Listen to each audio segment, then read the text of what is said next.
Happy Friday, everybody. Happy Hippie Chicks, Friday! Hippie Chicks Live. All right. Yeah, I'm a little wacky this afternoon. What else is new, right?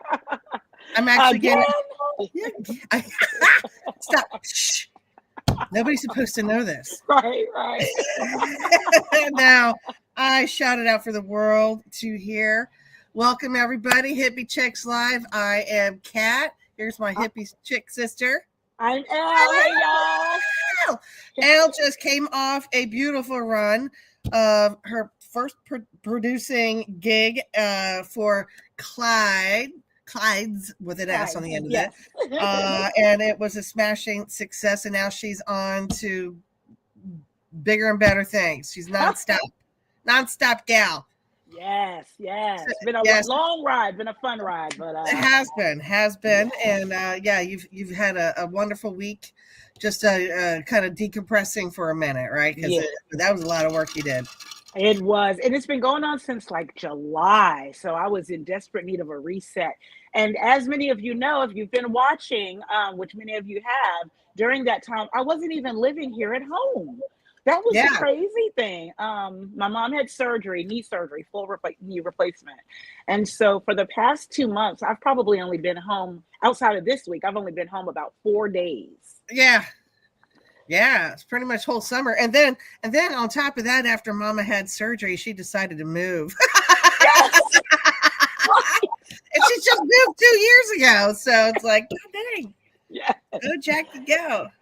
So it's been quite busy. Needless to say, this week of what I've been calling hibernation, and I'm going to say more about it later, I definitely needed just a break from people, noise, just way overstimulated. Constant action, yeah. So even though I wasn't performing in the play that I produced, there was just a lot. Thank goodness I wasn't. There was just a lot that goes into it. And I have to say, big thanks to a huge team. I had a great team. I often hear people talk, right? People in showbiz. I listen to the interviews. I try to learn things from what I hear people say in their interviews about what roles they've played. And I'll hear people always thanking their teams. And I'm like, dang, they got enough money to have a team. Well, you don't have to have money to have a team necessarily. It depends on what you're involved in. And as a board member at Generic Theater, we are a team. We're not a very big board. We don't have a lot of money. We tell everybody we're running on fumes, but we've got the dedication of the few, and we've got great networking amongst us that helps us to bring in people. And I want to say, I know we probably had, I want to say probably 60 people working on this show, not all at the same time, but just in different roles. It was a big production. It took teamwork to make the dream work, and yes, it did. Yes, it did. Fabulous. Well, congratulations on the whole production, and so it's tuck it into the whole resume and experience, and just makes you better, right? Absolutely. I learned so much, and I just can't wait for what's next. There's a lot coming next, so stay tuned, y'all. There is for sure. Well, what's coming next? Well, for me, because it's a part of a certain culture's civic duty right now to stand up for what's going on in our country, and I will be participating in the No Kings protest tomorrow on behalf of all of my good friends that are being disparaged right now, who should be staying home, and the rest of us get our high knees out there and stand up for what's right. And so this is why I'm wearing what I'm wearing. I'm going to put this out a little bit. It's a little peace sign, right? That's my sign. I'm going to be the bubble lady, and I'm just going to be behind all the sign holders with bubbles and create a peaceful festival-like atmosphere, because this is what we're doing. This is how you do civil disobedience in a peaceful way. Absolutely. It's no way, shape, or form I hate America rally like the narrative is trying to be pushed. Right, no. But everybody, even the diehard followers of the current administration, most of them understand that that's rhetoric, because listen, we have neighbors, we work with people that are in support of that, but they're like, well, wait a minute, that doesn't sound right. Yeah. It's time to stand up, and you're doing the right thing. Yeah. And again, for people that may have a more marginalized existence, although we're women, so we're pretty marginalized as well. Right. But it means a lot. And, just to recognize that, what a giant you are in helping to make a difference here. So applause We to all you. have to. We Yeah. all have to stand up. Yeah. Now's the moment. And I for the longest time have this little motto, even though sometimes I could behave like one. I didn't come here to be an asshole. Mhm. So Love that. right? So it's time for this shift to happen. It is the old energies, the patriarchal, overpowering, materialistic kind of environment. We can have materialism, but we don't have to take it from somebody else in order to gain. And that's what's been happening is the lack mentality, hoarding. It's a mental illness, basically, when you think about it. Yeah. It's hoarding is what it is. And there's been too many things that have gone under the radar that have allowed a few people, when I say few, I mean probably 100, 200, 500, to make an exorbitant amount of money, which does something to your head, apparently. Mm-hmm. So hey Gemini, how you doing, sweetheart?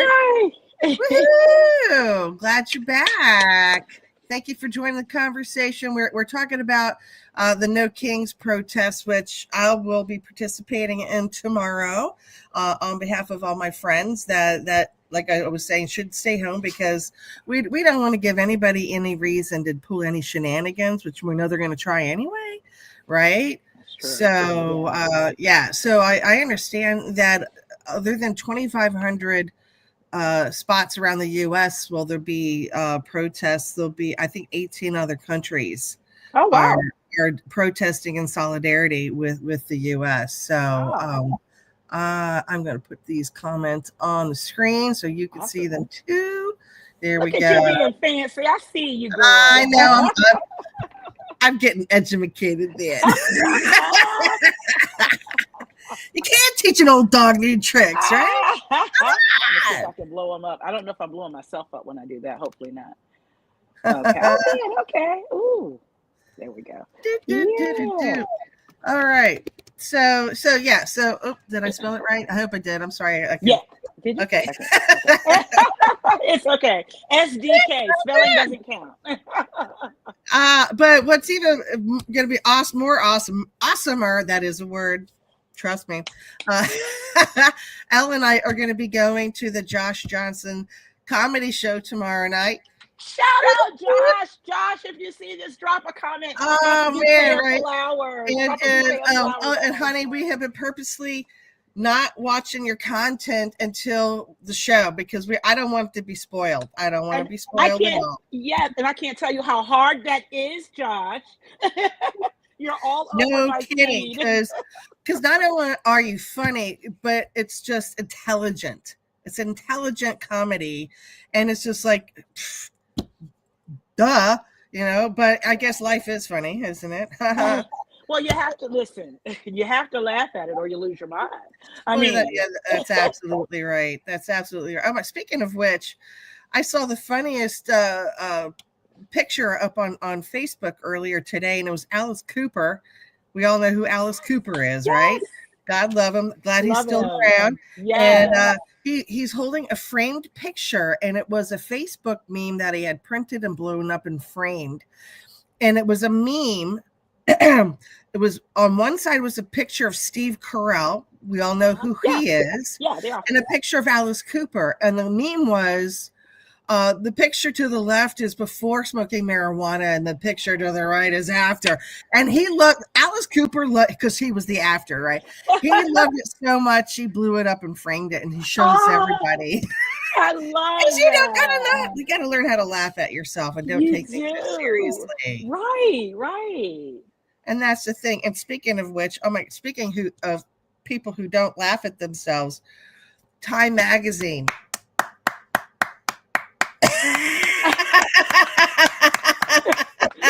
I trust you. What happened? They put him on the cover of Time, and let's just put it this way: it was not a complimentary picture of the orange person, and he was very upset about it because he's got a neck the JJ going on. And Time, really? Wow. Oh my! I'm surprised you haven't seen the jokes going on, because everyone's like, I bet, is he grabbing himself in the neck kind of? you know, my feed is ultra scrubbed. Like, okay, I told you that, right? My feed is yeah. So you're not seeing that kind of stuff. Gotcha. Anything political, it doesn't matter what stance it is, I hide it because I don't want. Yeah, so that's interesting. It's working because that's obviously a very popular post, and I have not seen it. So I will maybe peek at it on your phone. Yeah, I won't pull it up. Yeah, because you don't want to disrupt or corrupt your. Because you can tell. So like when stories do, like if I did see that, I would probably have stopped and taken a look, laughed, whatever. But it's interesting when you do that, it recalculates. It's the algorithm. Yeah. And it takes a minute to get it back. You know, I've had to go back and forth. I hear you, because I do the same thing. Actually, I keep mine pretty clean. Yeah. But I've been kind of delving in some stuff. I don't doom scroll by no means, because I like to keep my vibration as high as possible. We care about our nervous system. Yes. But there's some things that I do indulge in and want to be up on, and on both sides. I want to see where everybody's coming from. Yeah. And just getting a beat of what's happening. And this is helping me to understand that my presence is necessary. Yeah. In this call to action, this call to really prove how much we all do love our country. Yes. Right? Because, we're not going to buy this narrative that it's I hate America and all Democrats support are terrorists and criminals. And it goes both ways, because you do hear people on the left saying the same of people on the right. I'm gonna say anyone who's extreme needs to dial it down. Yeah, there's something else going on there. And so I agree. We have to kind of shield ourselves from them. But I think we become part of the problem. And you and I have talked about this. When we do this, it's tough not to. I understand. Yeah.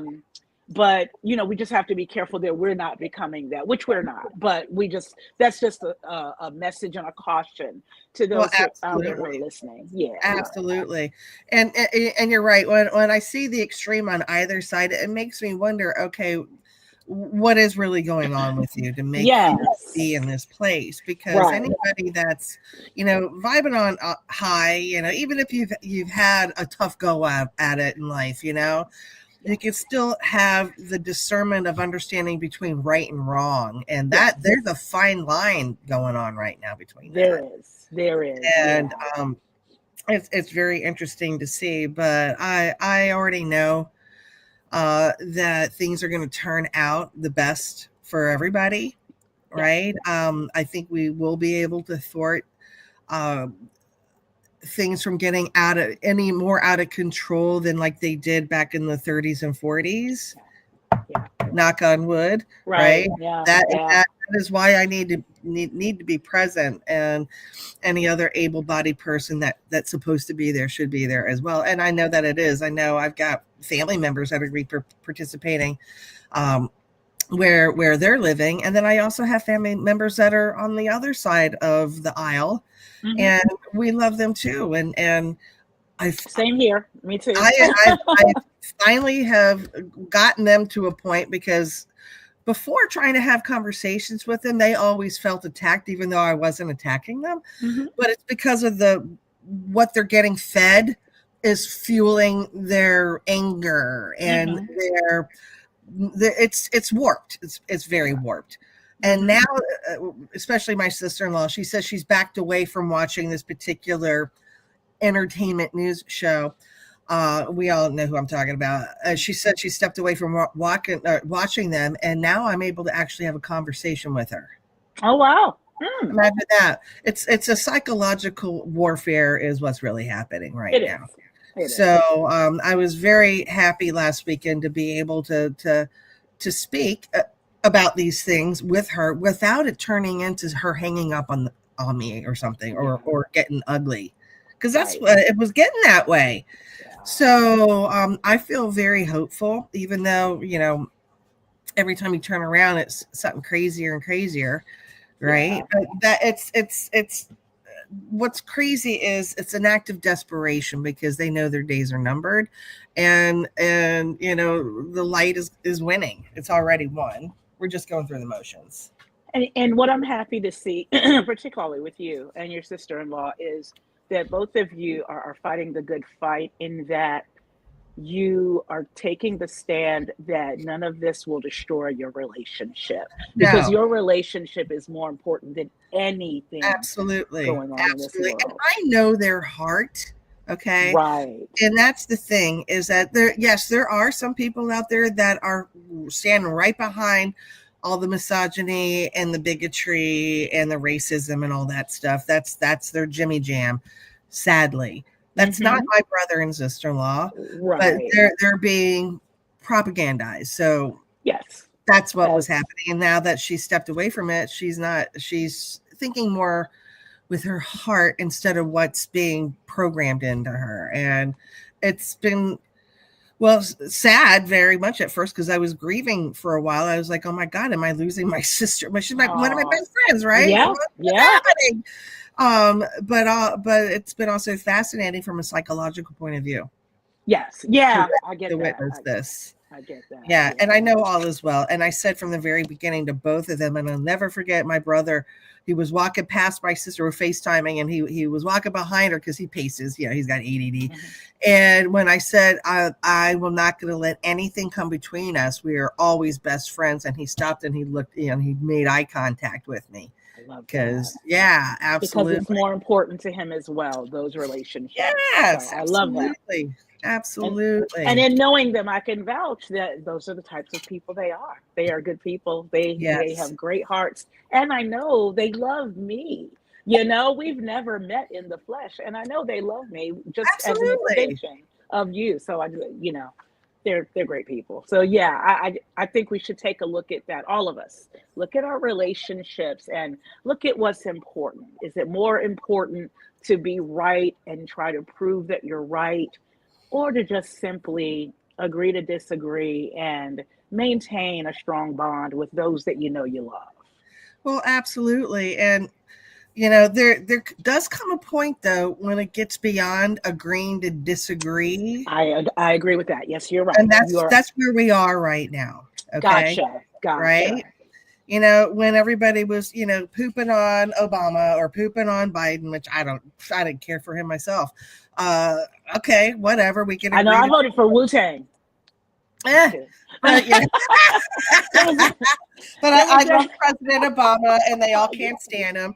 And so I'm like, okay, let's agree to disagree. But this is something completely different. There's some ugliness that has come about. It is completely different.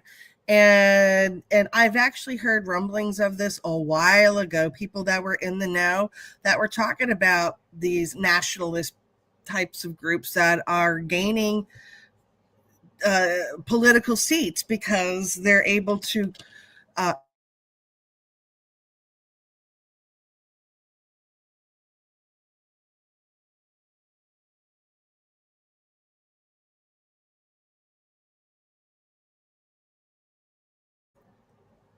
here we are.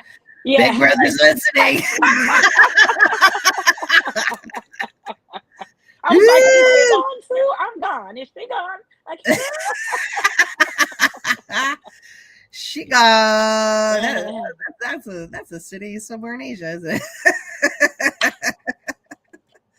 Oh, Lord have mercy. Well, you know, defiance till death. So here we go. Rock and roll. So, you know, I have a good feeling about us in general. What I think is really going to stop all the shenanigans with this political stuff worldwide is brace yourselves. We're going to be in for some pretty heavy duty natural disasters that are going to force us to all work together. And we're talking like, you know, major stuff. tsunamis, earthquakes, land seriously shifting, like the map changing kind of stuff. Mm-hmm. It's going to be kind of crazy to see how it all transpires and when it will happen. Yeah. And I think it's going to be when we least expect it. So, just be prepared. I think we're safe here, but who knows? If it's our time, it's our time. See you on the other side, right? Right. And it's interesting you mentioned that. It's we talk often about the man I have the biggest crush on, dead person, Rod Serling. Love him, dead and all, don't care. But he had an episode, a Twilight Zone episode, and the name of the episode, the title escapes me at the moment. Normally I can spout those titles off like that. You do, yeah. Right. But this one was about a group of friends, married couples that lived on a street, up and coming neighborhood, probably in their 30s. Okay. And y'all know Twilight Zone happened back in the early 60s. Right. And this doctor whose house everyone would gather at to eat, drink, and be merry, he had kept warning people that disasters could happen. He was mainly talking about the war, with being in wartime, or just post-war time in the 60s. Well, the Korean War was like the 50s, right? Yeah. And then this was right before Vietnam. So there was a whole lot of fear around war. And he kept warning everybody to build shelters in their homes and to stock up on water and get batteries and just all the stuff we talk about. Prepping, in preparing for emergencies. And no one did. They were just eating, drinking, being merry. And they're at his house, and a radio broadcast comes on saying that a missile had just been launched. Oh, scheiße. And I think if I'm remembering it right, the radio went dead, so they could not determine if where it was going. An enemy strike. They couldn't determine anything. So they're freaking out. Everyone goes home. He goes to his shelter with his wife and child, and they're fine. Listen, they had that thing set up. For it to be the 60s, I was like, oh my goodness. And what was so sad was how everyone devolved around him. Everyone kept trying to come up with different schemes to get inside his shelter. Yes. And he wouldn't let them in. He said, I told you that he said, I only have enough water and provisions for me and my family. We can't die to try to keep you alive for a little bit of time when I've told you this is what you should do. Now go home and do it. That was a tough nugget situation. Yeah. It was. And what it showed was people's true nature is what came out. Yeah. And spoiler alert. So of course it turned out radio came back on. It wasn't an enemy missile. Everything was good. It was a false alarm. So here are these friends coming back together, but now look at them. Kind of awkward. Yeah, kind of like The Purge. I don't know if you ever saw any of the Purge movies. Very similar to that. But The Purge happened in the 2000s. This was the 60s. Like Rod Serling, man, he was a genius. Oh, him and Gene Roddenberry were two men ahead of their time for sure. They were, as well as Alfred Hitchcock. Absolutely. Yeah, thank you. I forgot him. Yeah. They're all the goats. And you know what I love the most about him is how adoring he was about his wife.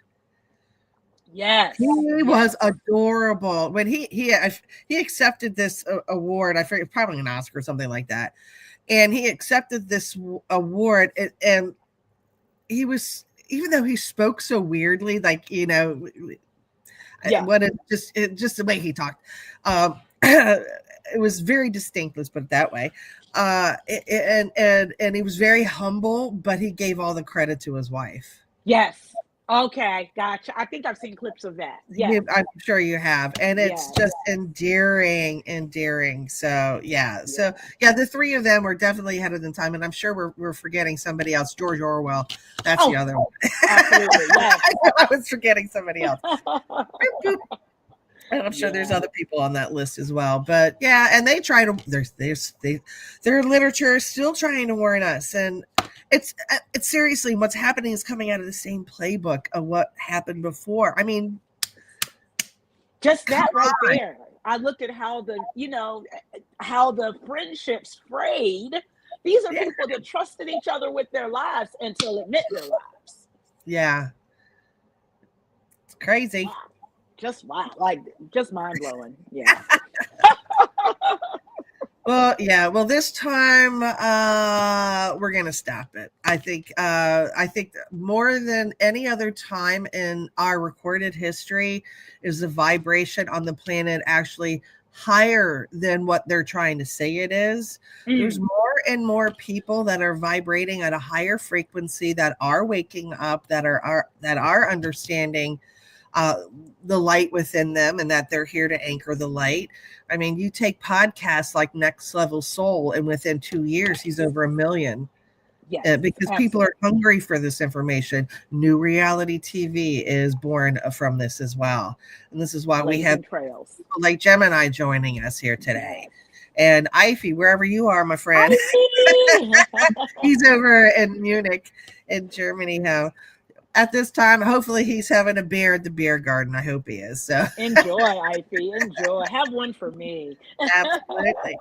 Absolutely. So, all right. So we got 4 minutes left here, my girl. So what else are we fitting in here? Well, we mentioned that we're going to go see Josh Johnson tomorrow, and that is another wonderful thing, because I know that the audience will be people filled with lots of light in their hearts, because that is just the type of entertainer and the type of person, the type of human Josh Johnson is. Yeah, Gemini, if you don't know who Josh Johnson is, YouTube him. He's hilarious. Hilarious. Oh, he's so great and intelligent. It's not stupid, misogynistic, cuss word type of humor. It's make you think kind of humor. He's that kind of guy.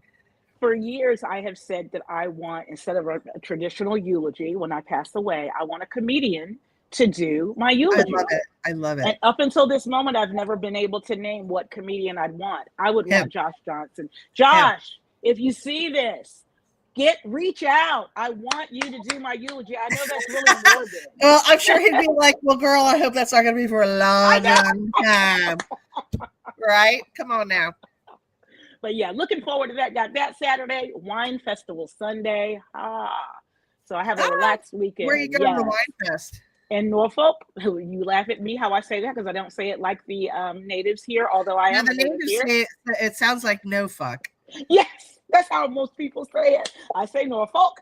And, I do that as well because I'm not originally from here, even though it'll be 5 years in December.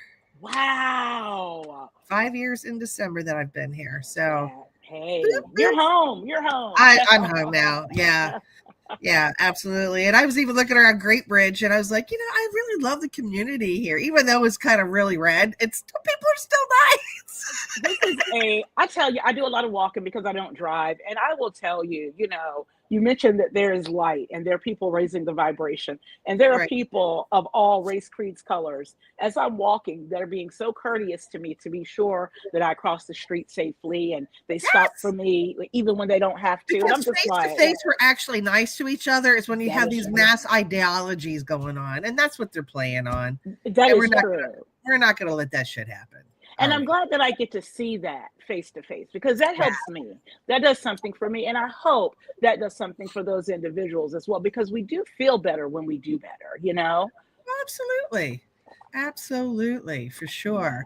All right. Well, girl, it's been such a great chat today. And I'm looking so forward to this weekend. We're just going to kill it, I think, this weekend. We'll come back next Friday and report what went on and all the good stuff. I'll likely be on the go for our right. Yeah, you will, for sure. Well, if you're interested in learning about hypnotherapy, I am a hypnotherapist. Go to hypnohelpsyou.com. If you want to come to Virginia Beach and check out Elle and her production for the holidays, she's going to be at FFX Theater and FFX Family Theater. What is it? ffxshow.org. That's it. I thought I knew it. There you go. So listen, Gemini, thanks for joining us, darling. I hope you have a beautiful weekend. I hope weather is well in England for you in the UK, and it's going to be great here. So we love you to pieces.